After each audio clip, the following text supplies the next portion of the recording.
pleasure for me to introduce our speaker, a linguist who studies the pragmatics of ritual, linguistic impoliteness, language aggression, contrastive pragmatics, and historical pragmatics, with a special interest in Chinese language and its use.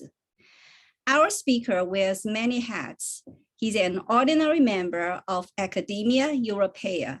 He's chair professor, doctoral supervisor, and director of the Center for Pragmatic Research at Dalian University of Foreign Languages, China.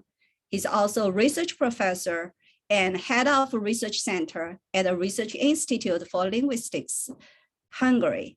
He's author of 26 books and edited volumes, published with the publishing houses of international standing.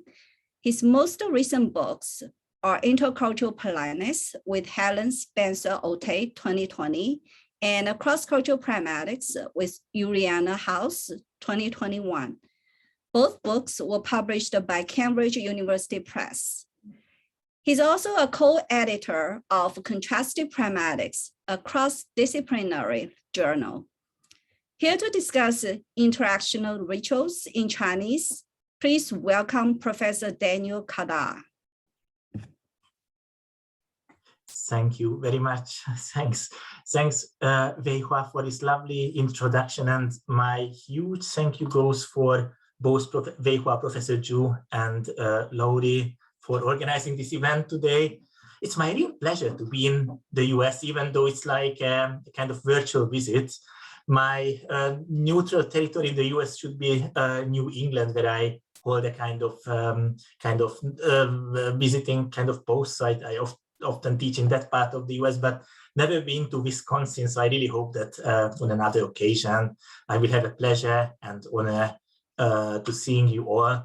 And a final thank you to all the attendees here. I'm aware that, attending online is not the best, so not the most optimal way of participating at events. I really hope that when things settle down a bit and we can get back to normalcy, then we can see each other in real life. Now I start projecting. Weihua told me that optimally this lecture should be around 30 to 35 minutes. So I will do my best to keep things on time, which means that we will have around 25 to 30 minutes Q&A. Weihua, should I go beyond the time limit, please just give me a shout. I will try to cut things short. Now the title today is, first of all, here is my email address. This is my institutional email in China. If after this lecture, you have any questions or would like to keep in touch, get in contact, or have anything to follow up on with me, then please feel free to write to me by using this email address. Now the title is Interaction Rituals in Chinese, and I can quite proudly say it's a horrible title. The best way to sort of chase away your audience is to find a horrible title. I apologize for this, because if anybody hears about this thing, ritual, they would think of a ceremony, and at that point many people fear it's a boring topic. I will do my best to showcase today that it isn't. Actually, it's a fun topic, rituals, and it's much more important than what seems, what meets the eye. Actually, rituals encompasses something much broader than ceremonies in the conventional or in the popular sense of the word. So these are our objectives today. I will start with a kind of summary of interaction ritual research in pragmatics.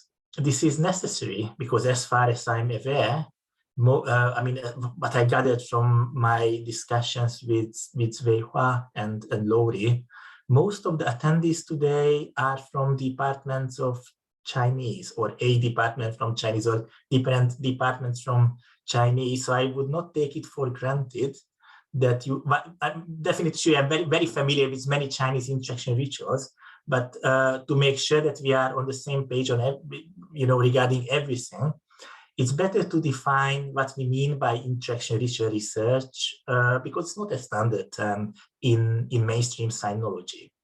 It perhaps goes without saying that in this overview, I will devote special attention to Chinese data. So I will try to tell you guys why this notion, interaction ritual, is particularly important for if we want to understand how Chinese people interact with each other. I will make an argument as part of this lecture that combining research on interactional ritual with so-called cross-cultural pragmatics is a particularly fruitful area.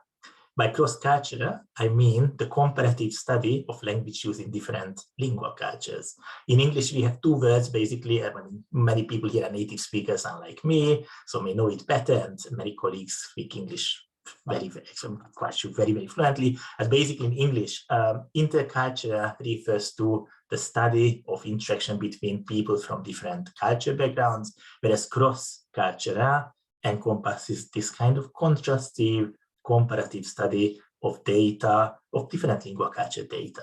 So my argument will be that in the study of Chinese in particular, and interaction rituals in general, it's particularly productive to do this kind of comparative or to engage in a comparative kind of research. I will also show you that this kind of research is pretty useful if you want to apply your, if you wish to get engaged in something applied, like, for example, doing applied linguistics, study language learning and teaching, and do practical jobs, like, for example, become a teacher of English for Chinese students, or become a teacher of Chinese for English-speaking students, becoming a translator, and so on and forth.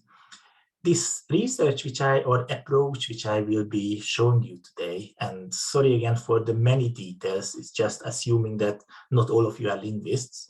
It's a kind of bottom-up research, which means that what I will do is all language-based. I won't make use of kind of non-linguistics, top-down notions such as culture, face, values, norms, whatever. They don't exist in my little universe. So whatever I will tell you is strictly language-based.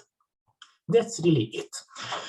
Obviously, time limit, so that's all that we can do in 30 minutes. Now, what is interaction ritual? This notion is not mine, I'm proud to say. It comes from a very well-known scholar, Erving Goffman, who I don't need to introduce, a Canadian super genius, most likely the best researcher ever in the 20th century. Now, in his definition, interaction ritual is the following. If we think of ceremonials as narrative-like enactments, more or less extensive and more or less insulated from mundane routines, then we can contrast these complex performances with contact rituals, namely perfunctory, brief expressions occurring incidental to everyday action, in passing, as it were, the most frequent case involving but two individuals. Basically, what Goffman is saying here, that everything is, in our daily lives, rituals encompass something much more than ceremonies, what he defines as kind of ceremonial rituals. It's basically, we engage in all kinds of contact rituals on a daily basis. So it's not something ceremonial, but say, if we enter a room and say hi, this is a ritual which always happens. And if we don't say hi, then people will feel that somehow their rights and obligations, so somebody's right and somebody's obligation were violated. And due to this violation, due to this breach, something wrong will emerge. So we are kind of duty bound to say hi when we enter a room each time in certain lingua cultures.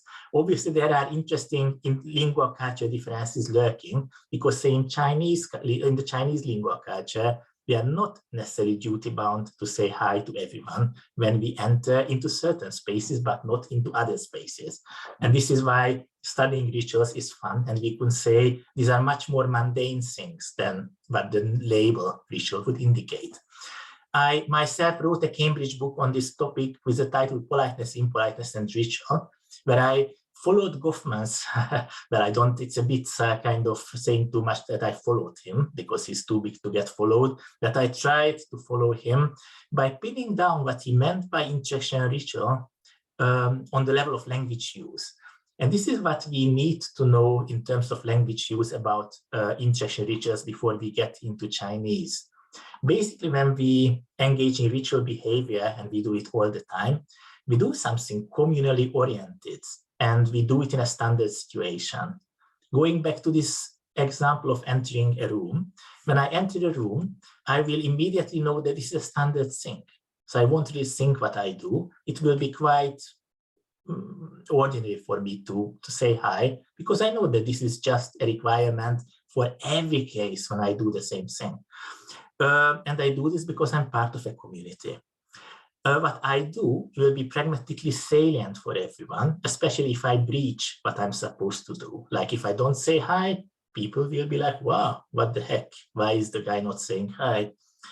When in many cases, ritual comes together what Goffman defines as ratified roles. Say, if I'm a lecturer entering a room, most likely as the enterer, I will say hi first, because I'm kind of ratified to greet the others first. Basically, this is all centered on rights and obligations. So whatever we do on a daily basis correlates with rights and obligations. Now you can see, at least I hope I demonstrated this. This ritual is not only very important in our daily lives, but also a key issue with it, that it's quite complex. So even if we consider a case like saying hi when we enter into a classroom, we can see that there's a lot of many things going on, which most of the time are invisible, but are important. A related notion is the so-called ritual frame, elaborated first by the British, well, he was an anthropologist rather than a linguist or sociologist, Victor Turner, who basically argued that in tribal societies, like in many tribal societies in Africa, Australia, Aborigines, and other places, there are certain spaces, and including Western churches, mosques, and other places, which are kind of separated for rituals, and they provide a ritual frame. But then in linguistics, we also say that there are ritual frames everywhere. Right now, we are in a ritual frame, at least as far as my own work is concerned. And in each of these ritual frames, we really follow strict rights and obligations, often without noting that we follow these rights and obligations. As you will see, in the study and understanding of Chinese behavior, language pragmatic behavior, it's really useful to think what kind of ritual rights are holding for particular situations. Now, in linguistics, we study these ritual things a lot, including ritual frames. Let's get down to the business and talk about Chinese. So that's all my introduction. I try to cut it short. I think I have 25 minutes left. So I finish at 1:30, Weihua, if that's okay. So this is really what I wanted to say about the Interactional ritual per se, as unlike what the name suggests, it's not that horrible, yeah? I mean, it sounds horrible, this ritual thing, but we can see that it's kind of useful. Now, when we want to study Interactional rituals to understand Chinese, we can do it in two different ways, either in a top-down or a bottom-up way. Both of them are legit. I usually do bottom-up, but what I mean by top-down and bottom-up is the following. If you are interested in a particular Chinese situation, especially if you're interested in a messy situation, a messy kind of data, and you would like to systematize what the heck is going on in there, then you typically do a top-down approach. You pre-select your situation and you see patterns, or you try to capture, you try to tease out patterns of language use in that particular situation, particular data, in order to try to make sense to your data. That's typically a top-down approach. In a bottom-up approach, you don't think about a particular situation, but you're interested in one particular language item. Like I'm very much interested in the Chinese word 对不起, excuse me. So if I want to understand the ritual language use if I want to systematize 对不起, I typically look at big corpora and see what kind of interaction rituals, for example, 对不起 indicates. Now, if I say 对不起, it's a fun example, and soon I will give you some 对不起 data. I I'm relatively fluent in Chinese without boasting. I mean, I lived in China for a long time. I can survive. I teach in Chinese.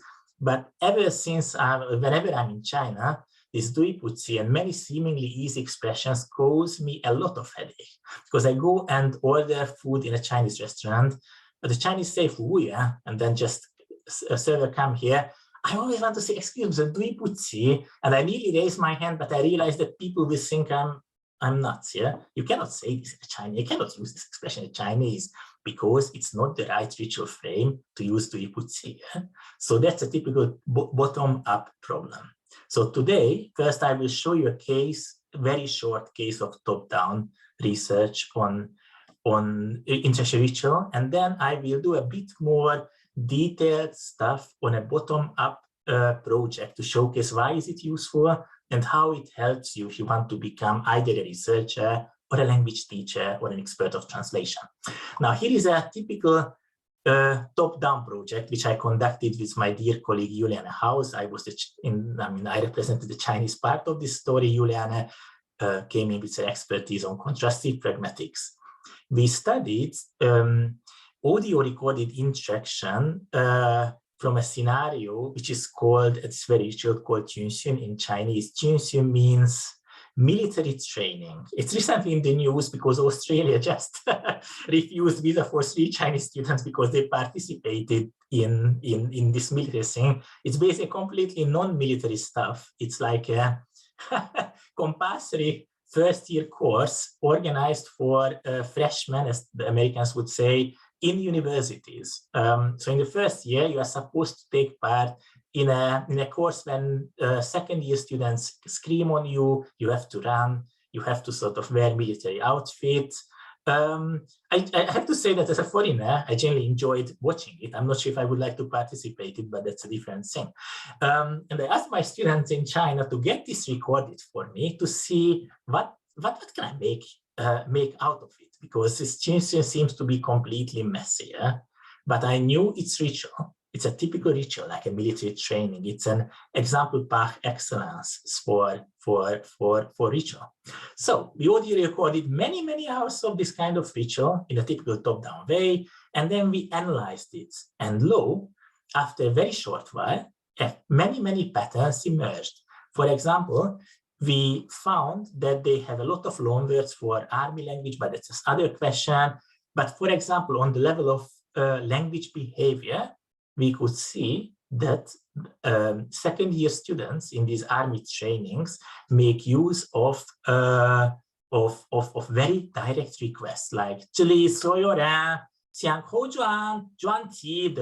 like this, basically instructing students like military officers, which was interesting because a typical case of ritual mimesis. And all of a sudden, we could find that there are many similar direct requests. They don't just scream. It's just not like a kind of violent event as it looks like. It's completely orderly, which is becomes even more interesting if you observe that it's not just screaming, but actually those who participate have very strict boundaries. Like we know about military trainings, real military trainings, that officers are supposed to swear a lot. If you ever watch like a US movie, like don't know, G.I. Jane and all these things, you can hear lots of swear words shouted at rookies. And the same, I never been to Chinese military, luckily, but I guess the same goes to any military worldwide. But these guys, because they are university students, never ever use swear words because they operate with rights and obligations. And also they make use of like a paternal, like in English, you would say patronizing, but that's kind of loaded meaning. So I would rather say a paternal language use, where they really talk like adults to children. So, for example, it's a typically rude utterance. Like here, the officer says, like the second-year students, "你们现在干嘛呢?" It's like gamma is a kind of swear words, but after then he says that it's basically their right and duty, like 注视台上的教官看不见吗? It's like those kind of must sort of, how do I translate? It's like instructors on the rostrum will see you, yeah? So they more talk like parents to children. So it's not ad hoc. It has a system. It can be understood. Now, why am I giving you this crazy data? I have more orderly data. There you go. If you are, say, a foreigner and you want to understand what is going on in a Chinese situation, this interaction research is really important because it helps you to find a system in what seems to be unsystematic. Now, this interaction research is very often merged with cross-cultural pragmatics. Here is a little bit of an advertisement. I edited a journal, which Weihua mentioned. It's open access, so feel free to download papers from there.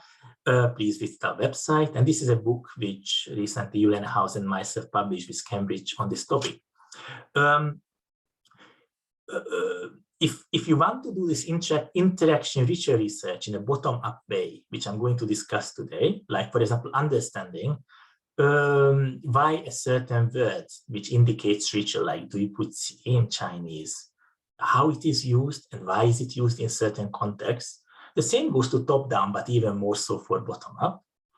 It's really, really useful to combine this research with a kind of comparative take, where you not only focus on Chinese, but preferably compare it either with a typologically close lingua culture, like I typically do Japanese because my family is Japanese, so I like to compare Chinese and Japanese, but you can do with a typologically distant language like English, or with your own native tongue if you have another native tongue.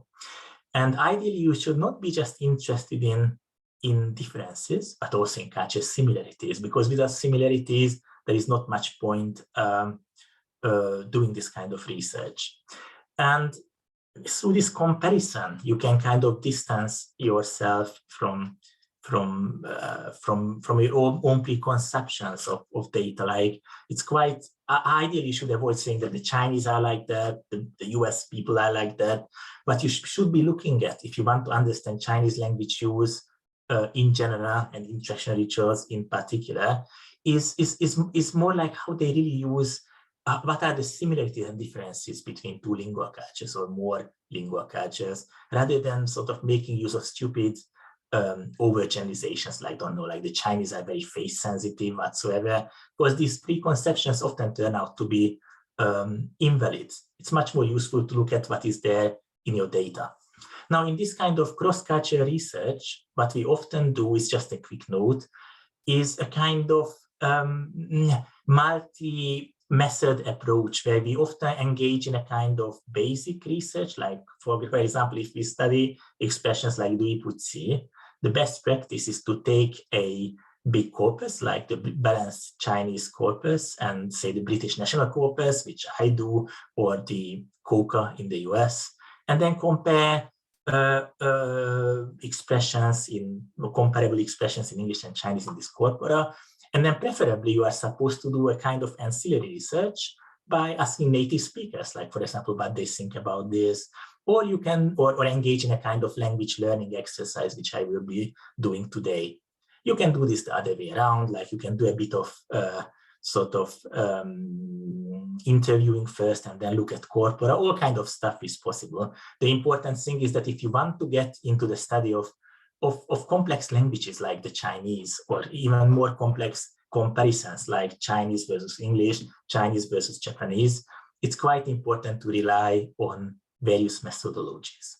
Also, what we often do in pragmatics, again, assuming that not all of you are linguists, is that we love to make use of so-called closed circuit or kind of replicable systems. So when we study things like speech acts, which I don't explain today, but basically acts through which we get done in language, or gambits or discourse markers, we don't, what we try to avoid in this field is to invent new things. So I try to avoid saying that, oh, in Chinese there is a discourse marker which doesn't have an equivalent in English. Yay, it's so exotic Chinese. In China, Chinese lovely, exotic whatsoever, bumped into a new phenomenon like Captain Cook finding a new island. If you say so, you immediately shut the door on comparison, and basically nobody gets interested in what you are doing, and B, your research will be completely useless, for example, to teach Chinese or teach for foreigners, or teach English for Chinese speakers. Yeah, so that's what you want to avoid. You need replicable systems or typologies in order to study conventional aspects of language use. Just a quick note that when we study language use in general in pragmatics, again, assuming that not all of you are from this area, we normally talk about different units of language, and unlike proper linguists, because we are not proper linguists, we don't talk about sentences, sort of words or phonemes, but we talk about expressions, speech acts, and discourse. These are our basic units. A very final note is that in this kind of research, we pretty much do what the famous German philosopher Karl Popper suggested already in 1934. We don't try, if we study Chinese and similar sort of compare it with other languages, we never try to make use of presumptions, because it's completely stupid. Like the Chinese are face sensitive, or the Chinese are like this, are like that. What you can do is if you have an object of research, is to make up a hypothesis, to create a hypothesis, and then do a critical experiment, ideally not to verify your hypothesis, but rather to falsify it. Because if you do so, then you may be able to sort of observe really interesting tendencies of language use, rather than just sort of projecting your own preconceptions about China, the US, or whichever country on your data. That's what you would like to avoid if you want to understand how language operates. Yeah. So time is running short. I'm just checking. I have around 12 minutes left. I will finish in 12 minutes. So a little bit like a short case study. I already gave you a case study of a top-down research. It's not the case study, just an example of a top-down project where I wanted to explain to myself what the heck is going on in a Chinese situation when I don't understand anything. I don't understand, although I love to learn Chinese, I didn't understand the word, what was going on. They were screaming in Chinese. But even more importantly, I didn't understand the whole dynamics. So I had to sort of make things more logical, or make things systematic by breaking down the situation into elements through this concept of a ritual frame. Now, what I will show you is quite of a different game about this Chinese expression "dui pu ci" and some other similar expressions which cause me a lot of troubles. Expressions which are ritual expressions, we call them ritual frame indicating expressions. So expressions which indicate certain speech acts like apology and request, and which are used very differently often from how comparable expressions are used in English, exactly because they indicate very different rights and obligations. So I would like to report on such a project. Again, beyond the scope of stupid stereotypes, my favorite one is when somebody goes around in an intercultural conference talking about yin yang and all these very exotic topics about Chinese. I won't do this. I will look at corpora and then talk about the educational implications of my data. Just a quick credit to my colleagues at Dalian. It wasn't my project only. So in this project, we wanted to understand the use of expressions of like "dui pu ci" and "qing," like "please" in English, in Chinese, and compare them with their counterparts in English by making use of big data. In Chinese, we studied the corpus, which is called Balanced Chinese Corpus, and in English, we studied the BNC, the British National Corpus.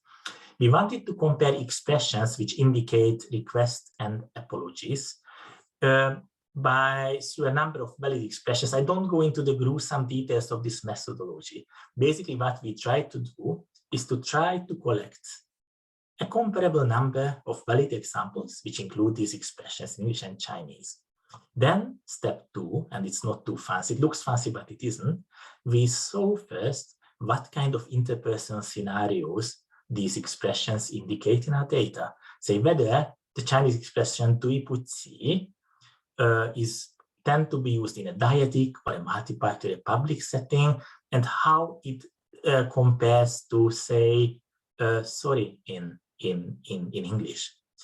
So we saw these things, and we also qualified or sort of identify the most important 4 standard situation per expression, i.e. those situations which each expression indicated. And then we did a contrastive analysis. That's enough for this short lecture. So roughly this is how this approach works. We compared words like tuipuchi and sorry.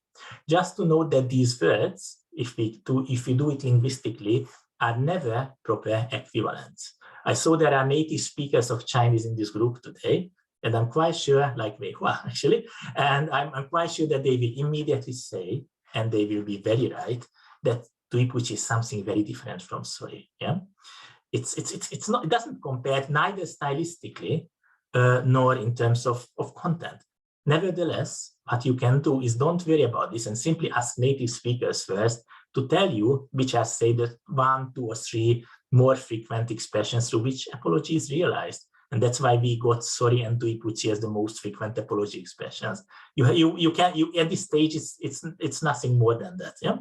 So this is what we call an RFI theory. I don't get into this. Basically, we studied expressions through which, very simple expressions through which request and apology are realized in these 2 languages. And due to time constraints, I just give you a couple of representative results here. What we immediately found is that tuipuchi in Chinese and sorry in English, again, seemingly simple expressions, but expressions which cause, say, to learners of English, of Chinese a lot of troubles, and we found that the same goes for Chinese learning English. They are used in very different sort of ritual situations. Say, tuipuchi is often used in family and kind of ceremonial situations, whereas sorry is never used in such a situation. There are similar situations, but then, for example, it turns out that teachers in English often use sorry in classrooms, whereas we couldn't find any comparable example in our sample data, which doesn't mean, of course, that no such example exists, but as far as our data is concerned, this is a bit rare. Now, more interesting than that, however, is that if you look at expressions such as sorry, what you can find is that, it's very often used in a kind of give-away way. So if you look at like British National Corpus, you will see that, wow, sorry very often is not used in English as an expression of sorry. Like, look at this example, how many 10s in 100, or sorry, 10. It's not an apology, yeah? Although many speakers of English would say that sorry is an apology expression, at least in the popular sense. Well, as far as the data is concerned, and like the underlined kind of uses in our data samples show these cases, in most of the cases in our data, it does not express an apology. The same goes for like these examples, like we will start to think about Nick. No, sorry, you've got notes on Nick. This is self-correction. Oh yes, sorry, I saw that mine was a copy. It's a kind of politeness light, like a speech act light expression. It's a kind of giveaway expression, sorry. And the same goes for please, for example, in English. Chinese is a bit different. It's not only that it's used in ceremonial situations, tuipuchi, where the English one would never be used, but also if in our sample data, it turns out that although it may be used like an attention getter, like, oh, tuipuchi, what I told you about this restaurant case, actually these uses are very rare, and sound very unusual for the Chinese ear. There are cases like this one, like tuipuchi, this kind of when you want the other to do something, it's very, very rare. And it has to be like a ceremonial situation when tuipuchi somehow gives you an attention, but it's not something which you would use in day-to-day spoken Chinese. In most of the cases, tuipuchi in Chinese expresses a heavy apology. It's an apology expression, like the English one.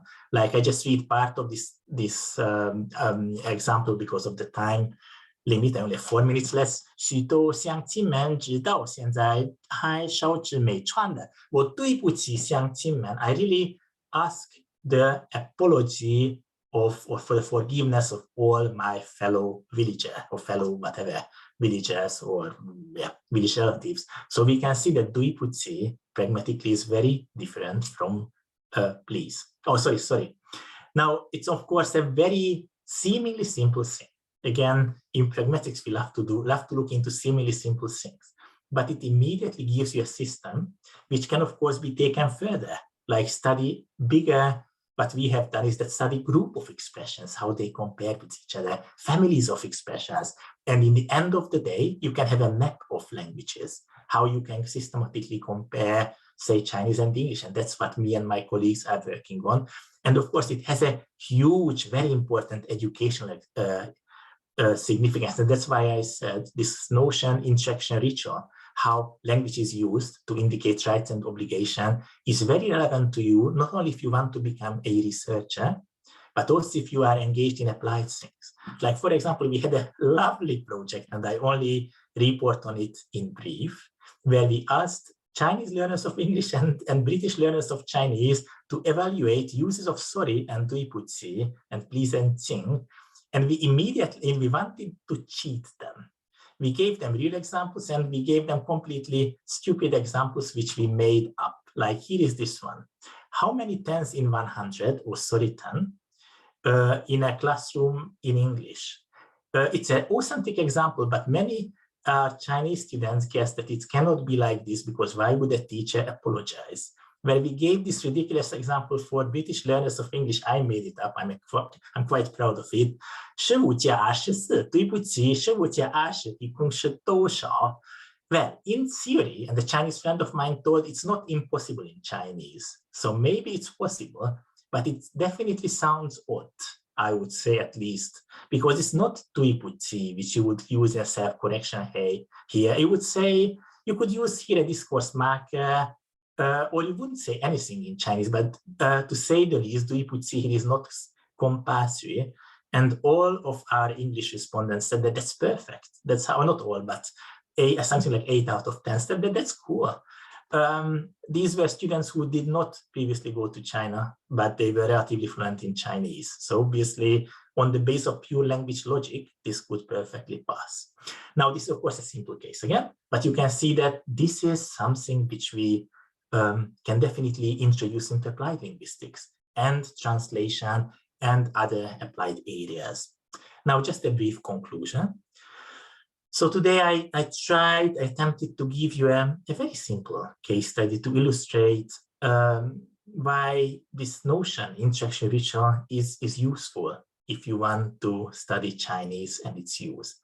Again, interaction ritual is a horrible term. And I hope that after sort of having discussed this for half an hour, you see that notwithstanding the sort of loads, how scientific, how academic this expression sounds, it's actually something quite useful. And especially it may be useful if you pursue an interest in comparative research, if you not only want to study Chinese for its own sake, but rather if you want to understand systematically how it compares to another language. This is something, what I have presented today is a typical bottom-up study, but at the beginning we discussed top-down, so we could see that you can do this kind of research in many ways. And this is it really. I think it's exactly past. So thank you very much for your attention. And we have half an hour for Q&A. Perfect timing, Professor Kádár. Thank you very much for the great presentation. It's fabulous. Now it's time for Q&A. Does anyone have questions? You can ask questions either through the Q&A button or through the chat.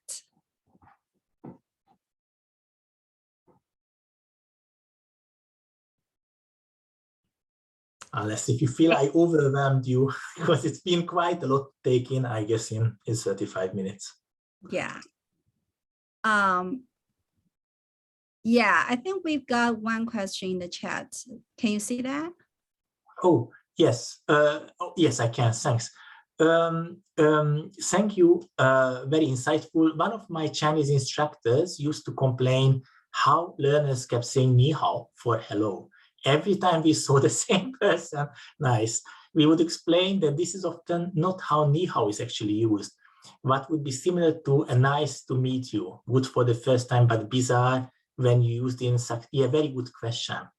actually, we have a major project dedicated to Ni Hao. I'm happy to, if we get in touch by email, we have a paper which came out in a journal called System about learners' problems with Ni Hao, because Ni Hao basically has a horrible thing in Chinese. Sometimes it's not a speech act expression. It's nothing to do with greet. It's a kind of alerte when you sort of, like if you want to squeeze in between two people, sometimes in Chinese you say Ni Hao in a kind of falling kind of, don't know, I can't explain it, like a Ni Hao, this kind of falling tone, when you indicate that get out of my way kind of thing.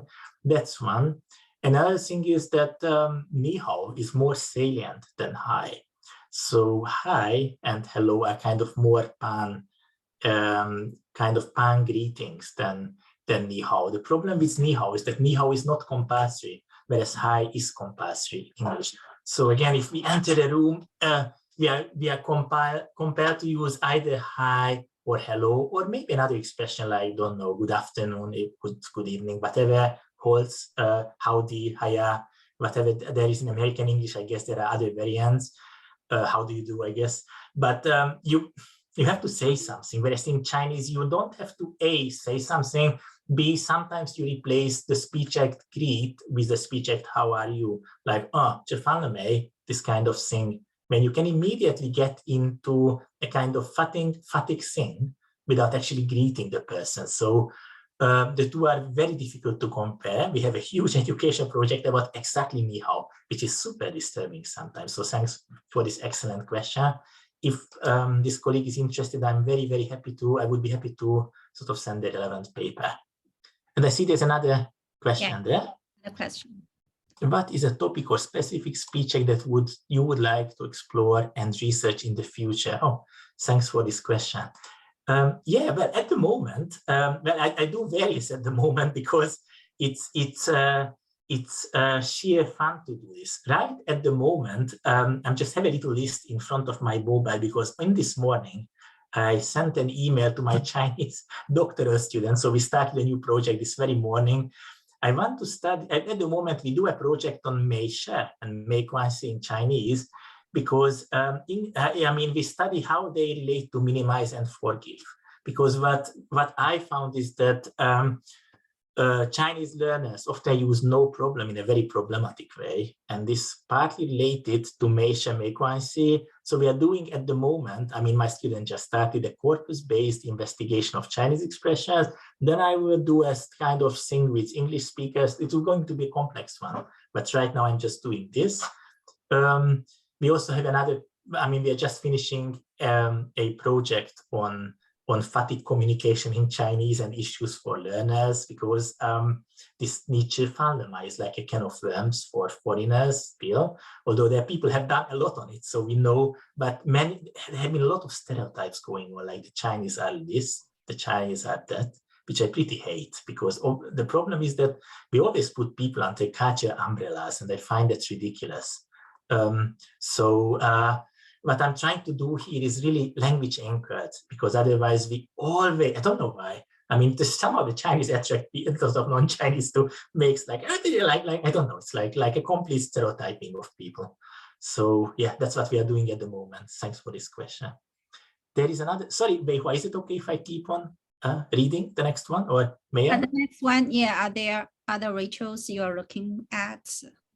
Yeah, that's a good one. I do. Yep.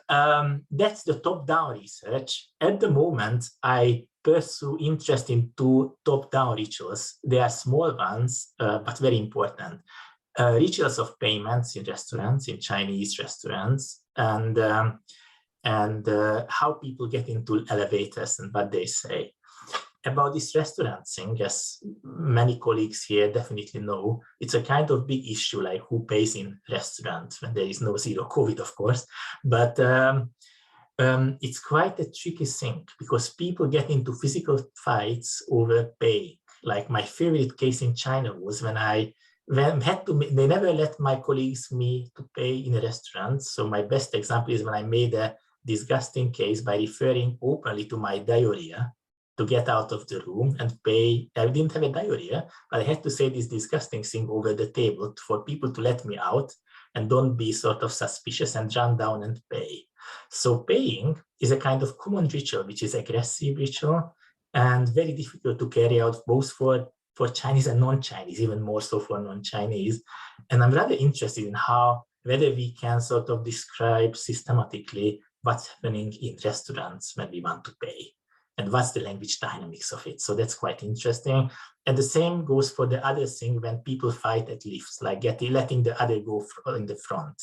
Like if you ever been in a Chinese workplace, it's kind of mind-boggling that you want to get into that damned elevator and say there are two people in front of you who are fighting, who are letting the other in first, and you just say that, could you guys just go in and go ahead and move ahead, and so we could all go up?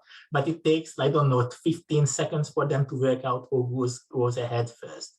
But I have to say that I really enjoy this thing. It's quite of fun and would like to study this phenomenon as well. The problem with both is that it's very difficult to get data for these kind of rituals. And I'm a bit old to do things on I used to do things on simpler rituals, but like politeness rituals, like don't know whichever ceremonies, but I slightly lost interest. So nowadays, if I do anything top down, which I rarely do, I look into these stupid little rituals, which are really interesting. So those are my ongoing things at the moment.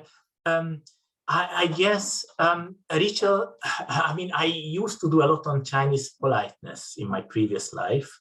I stopped it recently because I have other stuff to do. But if I ever return to Chinese politeness again, that's when you can look into sort of simple rituals, like what people ordinarily do. But yeah, at the moment I do these things. Anyway, thanks very much. Next question is here.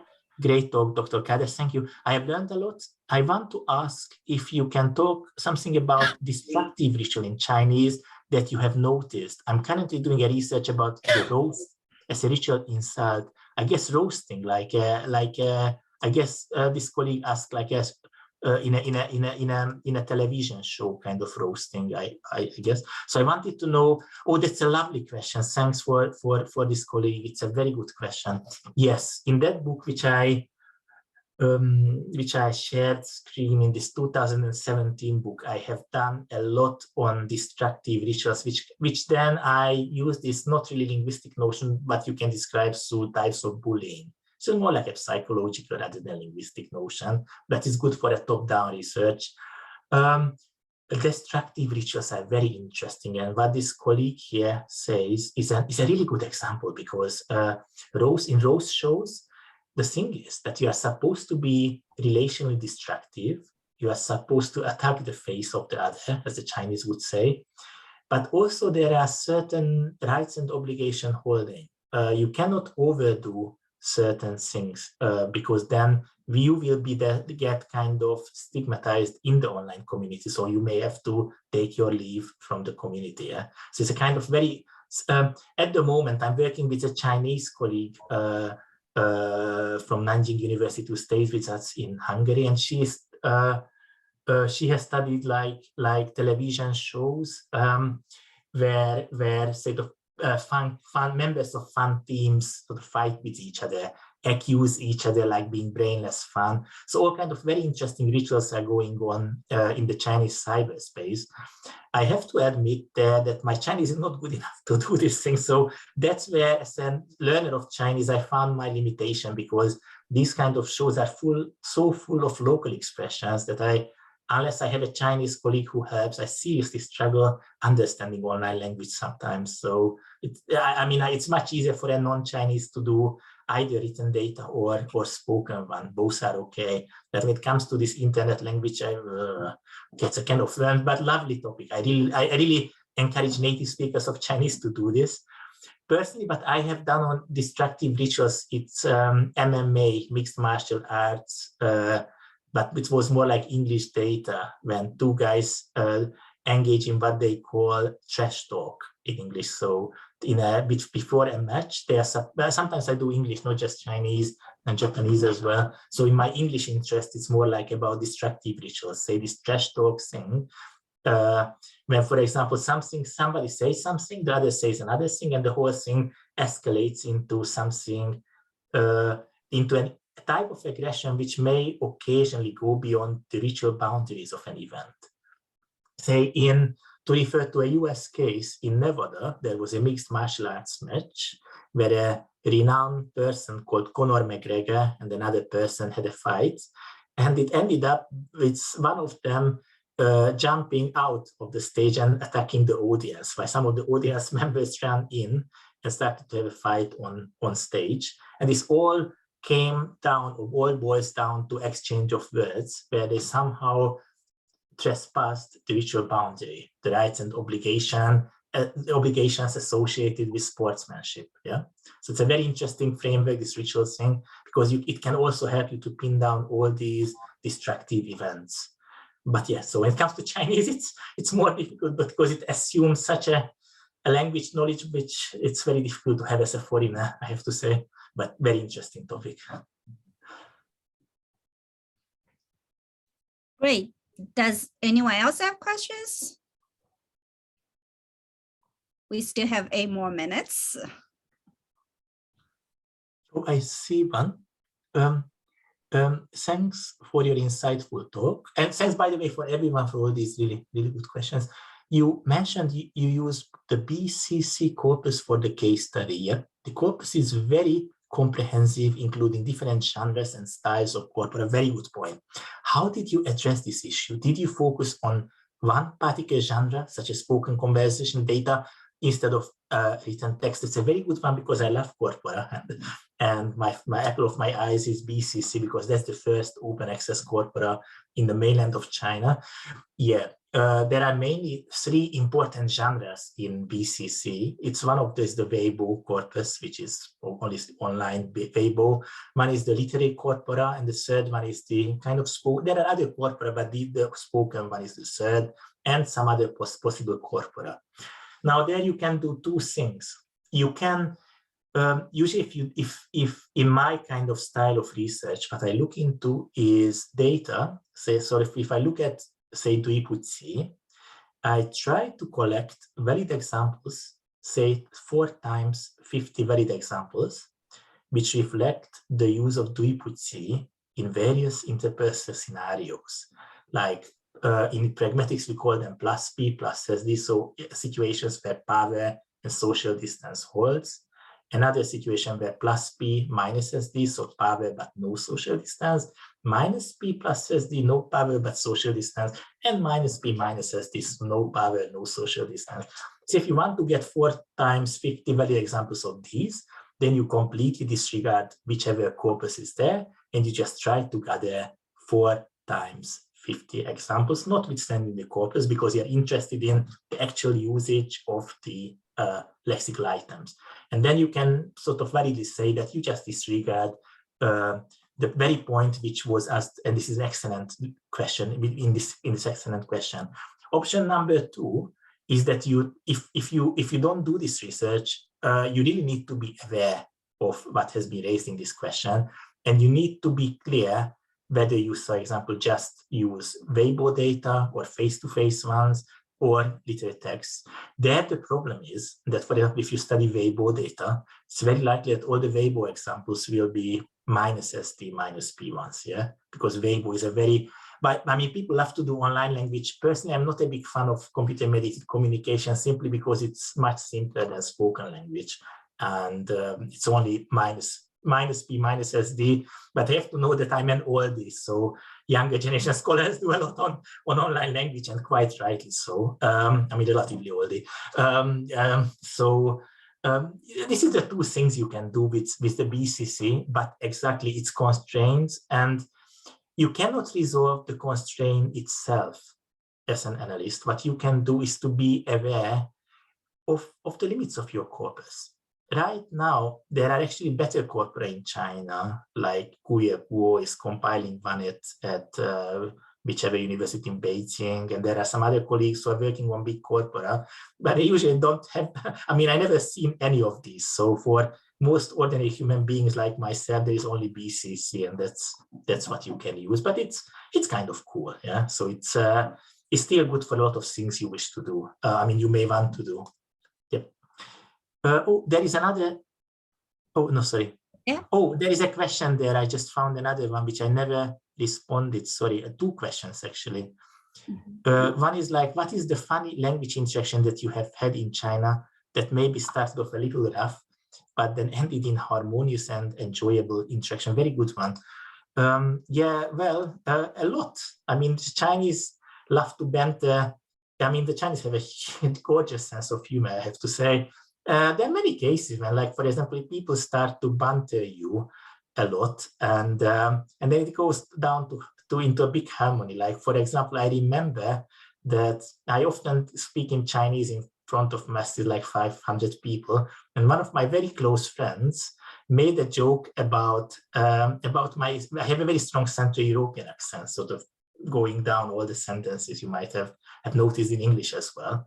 And this accent is I think it's quite hilarious in Chinese when somebody speaks like a Hungarian in Chinese. And so he started to make a crossing, imitating me. And of course, first I was crossed, like, why on earth you're imitating me? And then I told him that, but your English sucks. And we sort of started to speak like this, and we ended up like pretty good at the end, saying that, oh, well, actually, all languages suck. So I guess there are a lot of kind of ritual teasing fights. He was a close friend. If it was a distant friend, I would have been really close. But I knew the guy very well, and I knew that he's just making joke because he knows that I engage a lot in Chinese learning. Yeah, so he intentionally made a bit of like a rough time. So these things happen, but it's not too bad. Yeah, so a lot of examples in everybody's life.